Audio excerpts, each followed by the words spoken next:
प्रिय विद्यार्थियों, आज का टॉपिक है बीए फर्स्ट ईयर प्राचीन भारतीय इतिहास, जिसके अंतर्गत प्रमुख शीर्षक है जाति व्यवस्था। Unit second. वर्ण व्यवस्था का प्रारंभिक आधार कर्म था, किंतु कालांतर में वर्ण कठोर होकर विभिन्न जातियों में परिणत हो गए तथा जातियों का आधार विशुद्ध रूप से जन्म हो गया। वैदिक साहित्य में जाति प्रथा का कोई उल्लेख नहीं मिलता। धर्मसूत्रों में जाति शब्द का प्रयोग केवल मिश्रित वर्णों के लिए किया गया है तथा उन्हें प्राय शूद्र की संज्ञा दी गई है। निरुक्त तथा अष्टाध्यायी में हमें सर्वप्रथम कृष्ण जातीय और ब्राह्मण जातीय शब्दों का प्रयोग मिलता है। यह इस बात का द्योतक है कि ईसा पूर्व 5वीं सदी तक समाज में जाति प्रथा प्रतिष्ठित हो गई थी तथा चारों वर्णों जो कठोर होकर जाति का रूप लेने लगे थे। धर्मसूत्रों के समय से हमें जाति धर्म का उल्लेख प्राप्त होने लगा है। यूनानी लेखकों के विवरण तथा जातक साहित्य से पता चलता है कि सामान्यतः प्रत्येक जाति के लोग अपने ही पेशे का यानी व्यवसाय का अनुसरण करते थे। जाति शब्द जन से बना है, जिसका अर्थ है जन्म लेना। इस प्रकार यह स्पष्ट है कि जाति वर्ण से पृथक संस्था है। वर्ण मात्र 4 है, जबकि जातियां अनेक है। वर्ण परिवर्तन सरल है, किंतु जाति परिवर्तन बहुत ही कठिन था। विभिन्न जातियों के बीच पारस्परिक वैवाहिक संबंध एवं खान पान पर भी प्रतिबंध था। वर्ण व्यवस्था में इस प्रकार का कोई प्रतिबंध नहीं था, अतः वर्ण तथा जाति को एक मानना भूल होगी। इसी प्रकार जाति तथा वर्ग में भी बहुत अंतर है। वर्ग का निर्माण भिन्न भिन्न व्यवसायों के आधार पर समाज में मनुष्यों के गठित होने पर होता है। इसका जन्म अथवा अंतरजातीय विवाह से कोई संबंध नहीं है। विभिन्न वर्गों के बीच खान पान तथा विवाह पर भी कोई प्रतिबंध नहीं होता। जातियों के व्यवसाय प्राय सुनिश्चित होते हैं, किंतु वर्ग के व्यवसाय परिवर्तनशील है।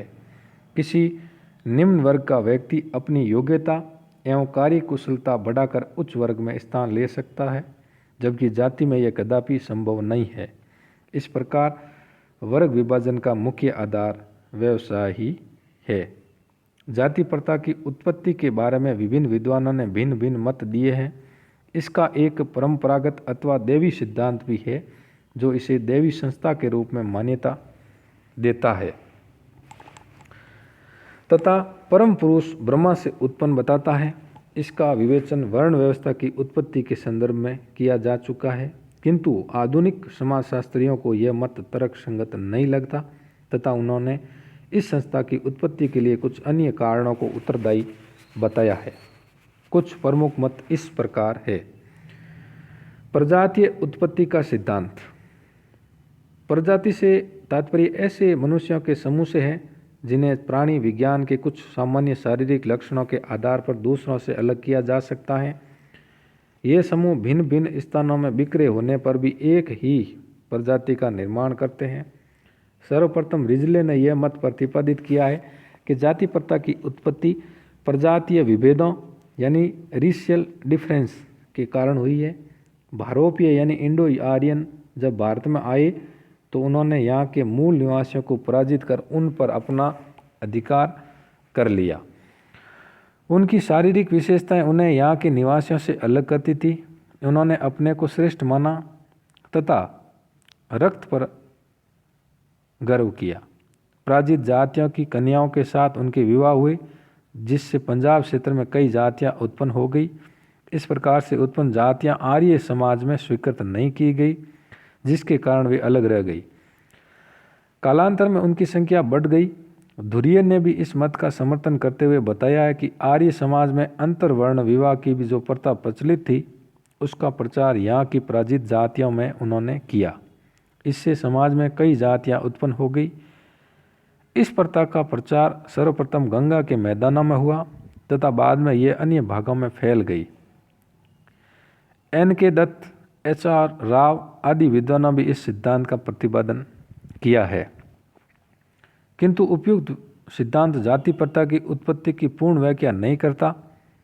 प्रजातीय विभेदों का क्रम केवल भारत तक ही सीमित नहीं था। विश्व के कुछ अन्य देशों में जैसे दक्षिण अफ्रीका, अमेरिका आदि में भी प्रजातीय विभेद मिलते हैं, किंतु वहाँ जाति जैसी कठोर संस्था की उत्पत्ति नहीं हो सकी। भारत में आने वाली ईसाई तथा मुस्लिम जातियों में से भी प्रजातीय विभेद विद्वान थे, किंतु उनकी विभिन्न जातियाँ नहीं बन पाई।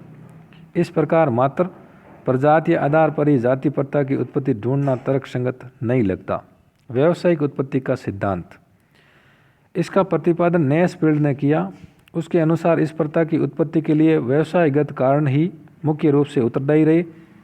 एक व्यवसाय करने वाले समान वर्ण में घटित हो गए। व्यवसायिक उच्चता तथा निम्नता ही जाति की उच्चता एवं निम्नता का आधार बनी। इस प्रकार समाज में विभिन्न जातियों की स्थिति का निर्धारण हुआ। ऊंच नीच की भावना ही समाज में जातिगत भेदभाव को जन्म दिया। नैसफील्ड ने इस मत का समर्थन जर्मन विद्वान दलमन ने भी किया तथा बताया कि प्रारंभ में जो वर्ग थे वे व्यावसायिक आधार पर श्रेणियों में बदले गए। श्रेणियां बाद में कठोर होकर जातियों में बदल गई। इसकी अपनी अपनी परंपराएं हो गई तथा अंतरजातीय विवाह एवं परस्पर खान पान पर भी प्रतिबंध लगा दिया गया। निसंदेह व्यावसायिक जातियाँ जो उत्पत्ति बताने का मत कुछ सीमा तक तर्कसंगत है, क्योंकि प्राचीन भारतीय समाज में बहुत सी जातियाँ व्यवसायी की थी, किंतु एकमात्र व्यवसाय को इस जाति प्रथा की उत्पत्ति के लिए उत्तरदायी मानना समीचीन नहीं होगा। हमें ज्ञात है कि मिस्र, यूरोप आदि देशों में व्यावसायिक आधार पर वर्गों का गठन हुआ, किंतु कहीं भी जाति जैसी कठोर संस्था का जन्म नहीं हुआ। यह मत भारतीय परंपरा की पूर्ण अपेक्षा करता है। समान व्यवसाय करने वाले लोगों में भी ऊंच नीच की भावना मिलती है, अतः यह सिद्धांत जाति प्रथा की उत्पत्ति पूर्णतः विवेचन नहीं हो पाता। ब्राह्मण उत्पत्ति का सिद्धांत, डुम्बाइसन, धुरिये, इबिटसन आदि विद्वान जाति व्यवस्था की संरचना के पीछे ब्राह्मणों की देन मानते हैं। उनके अनुसार ब्राह्मणों ने समाज में अपनी श्रेष्ठताएं उच्चता कायम रखने के उद्देश्य से इस जाति प्रथा की रचना की। अपनी बुद्धि द्वारा उन्होंने विभिन्न वर्गों के व्यवसाय सुनिश्चित किए तथा उन्हें शास्त्रीय मान्यता प्रदान की। इससे उनके द्वारा बनाए गए नियमों का पालन सबके लिए अनिवार्य हो गया। इस प्रकार जाति प्रथा बहुत ही प्राचीन थी। धार्मिक उत्पत्ति का सिद्धांत, ओकार्ट, सेनाट आदि विद्वान जाति प्रथा की उत्पत्ति के पीछे धर्म एवं धार्मिक क्रियाओं को ही मुख्य प्रेरक तत्व बताते हैं। इस मत के अनुसार जाति प्रथा देवताओं को बलि चढ़ाने का संगठन मात्र है। प्राचीन हिंदू समाज में देवताओं को प्रसन्न करने के लिए बलि दी जाती थी। पशुओं तथा मनुष्य तक की बलि का विधान था। इस कर्मकांड के निमित्त विभिन्न वर्गों की आवश्यकता पड़ती थी। ब्राह्मण तथा अन्य उच्च वर्ग के लोग पशुओं की हत्या का कार्य स्वयं नहीं कर सकते थे। इस कार्य के लिए उन्होंने अनेक वर्गों यानी जातियों को चुना था। हवन सामग्री लाने तथा एकत्रित करने वालों को भी अलग अलग वर्ग था।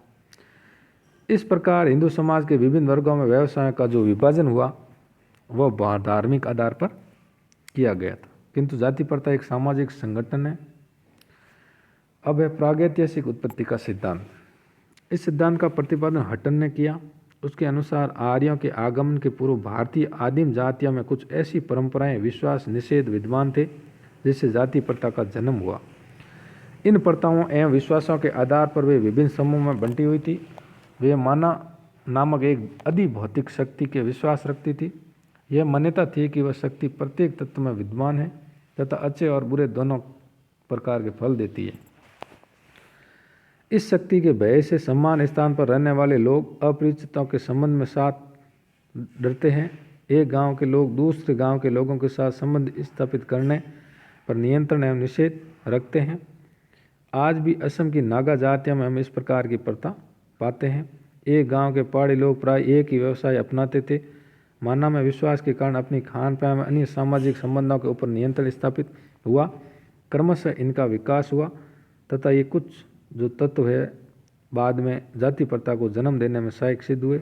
आर्य ने इस प्रकार के विभाजन को सुदृढ़ आधार प्रदान किया। भौगोलिक, इस प्रकार अगला जो सिद्धांत है भौगोलिक उत्पत्ति का सिद्धांत। गिलबर्ट आदि विद्वान जाति प्रथा की उत्पत्ति के लिए भौगोलिक तत्वों को उत्तरदायी मानते हैं। प्राचीन साहित्य से पता चलता है कि एक ही भौगोलिक परिवेश में रहने वाले लोग एक ही प्रकार का व्यवसाय करते थे। बाद में विभिन्न स्थानों के निवासियों की भिन्न भिन्न जातियां बन गई। बंगाल के निवासी गौड़ कहे गए, दक्षिण के दाक्षिणात्य, त्रिवर गांव के लोग तिवारी। इस प्रकार भौगोलिक आधार पर कुछ जातियों की उत्पत्ति हो गई। जाति प्रथा की उत्पत्ति संबंधी मतों को देखने के बाद हम निष्कर्ष पर पहुंचते हैं कि इस जटिल जाति व्यवस्था की उत्पत्ति के लिए किसी कारण विशेष को उत्तरदायी मानना उचित नहीं होगा। वस्तुतः तो जाति प्रथा की उत्पत्ति विभिन्न कारणों के संघात से हुई है। हटन ने ठीक ही लिखा है कि भारत की जाति प्रथा विभिन्न सामाजिक, धार्मिक, राजनीतिक, आर्थिक, भौगोलिक तत्वों के पारस्परिक प्रभावों का स्वाभाविक परिणाम है जो अन्यत्र कहीं भी एक साथ नहीं मिलते हैं। इस प्रकार अगला है जाति प्रथा की विशेषताएं कि भाई जाति प्रथा की क्या क्या विशेषताएं परिलक्षित होती है। एन के दत्त ने भारतीय जाति प्रथा की कुछ प्रमुख विशेषताओं या लक्षणों का उल्लेख किया जो संक्षेप में इस प्रकार है। पहला है विभिन्न जातियों के अपनी व्यक्ति अपनी जाति के अतिरिक्त किसी अन्य जाति में विवाह नहीं कर सकते, यह पहली विशेषता। दूसरी है एक जाति का व्यक्ति दूसरी जाति में खान पान पर प्रतिबंध रखता है। तीसरी, अधिकांश विभिन्न जातियां सुनिश्चित व्यवसाय का अनुसरण करती है। चौथा, जातियों में ऊंच नीच की भावना रहती है जिससे ब्राह्मणों का सर्वोच्च स्थान रहता है। मनुष्य की जाति उसके जन्म से निर्धारित होती है जब तक कि वह जाति के नियमों के उल्लंघन के लिए इसे बहिष्कृत न कर दिया जाए। एक जाति से दूसरी जाति में संक्रमण संभव नहीं है। इस प्रकार जो जाति प्रथा की विशेषताएं हैं वो वर्ण पर आधारित है। वर्ण 4 प्रकार के हैं, ब्राह्मण, क्षत्रिय, वैश्य, शूद्र। तो हम अगले टॉपिक में उनका भी अलग अलग अध्ययन करेंगे।